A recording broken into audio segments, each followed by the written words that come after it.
Bismillahirrahmanirrahim. Assalamualaikum warahmatullahi wabarakatuh. Waalaikumsalam. Alhamdulillah wassalatu wassalamu ala Rasulillah, amma ba'du. Jamaah salat syukur rahimani wa rahimakumullah.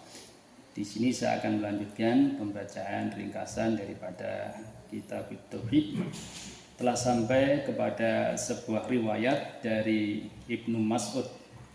Ibnu Mas'ud radhiyallahu anhu menuturkan bahwa ia mendengar Rasulullah sallallahu alaihi wasallam bersabda, innar ruqa wat tamaima wa tiwallata syirkun, rawahu Ahmad wa Abu Dawud.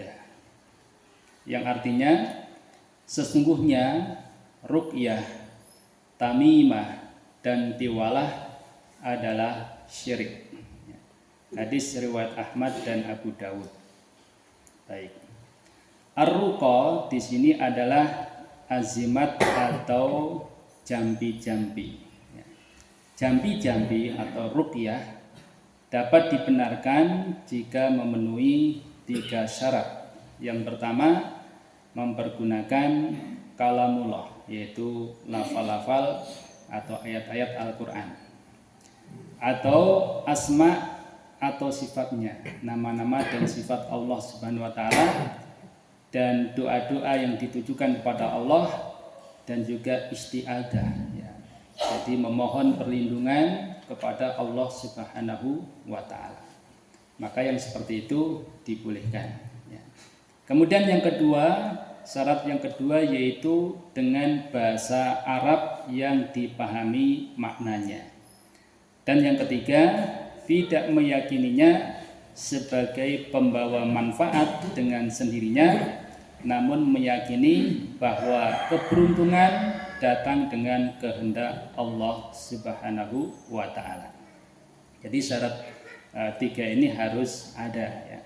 Kemudian terkait dengan tamaim. Tamaim itu jamak dari tamimah ya. Artinya penangkal ya, penangkal yang biasanya digalungkan di leher anak-anak untuk mengusir penyakit ain. Seperti riwayat sebelumnya, ada tali busur panah digalungkan di leher unta untuk menolak bala, untuk menolak ain ya. Kalau di Jawa biasanya mungkin siung atau apa ya, atau mungkin kain dibundel kemudian dijadikan bandul kalung.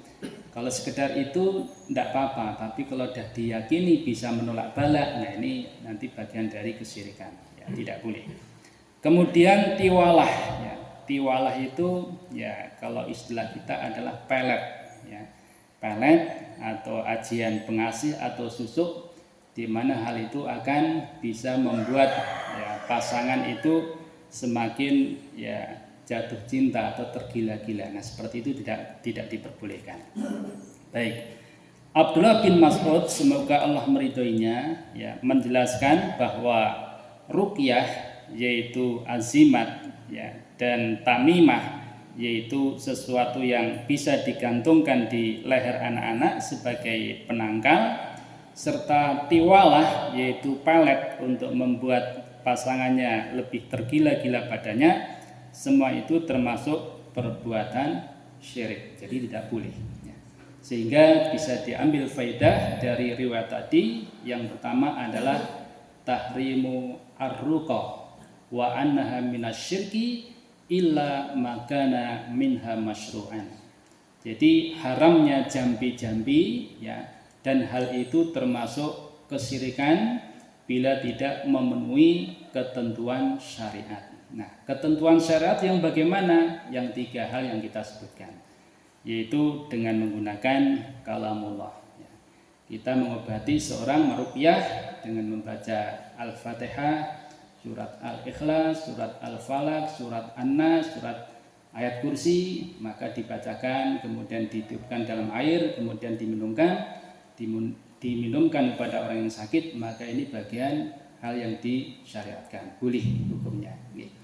Kemudian menggunakan bahasa Arab tadi yang dipahami maknanya. Kemudian yang ketiga, tidak meyakini bahwasanya bila sembuh itu bukan karena doanya itu, bukan karena minumannya itu, tetapi atas kehendak Allah Subhanahu wa taala. Kemudian faedah yang kedua, tahrimu at-tamaim wa annaha minasyirki. Ya, tamimah termasuk jenis kesyirikan dan haram hukumnya.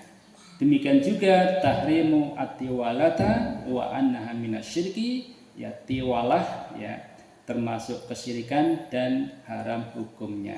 Tiwalah itu yang tadi pelet ya. Pelet atau ajian pengasih atau nyuwun ngapunten mungkin pasang susuk ya. Nah, maka hal seperti itu tidak dibenarkan dalam Islam karena bisa termasuk kesyirikan. Bagaimana kalau sudah pasang? Ya sudah, bertobat kepada Allah Subhanahu wa taala.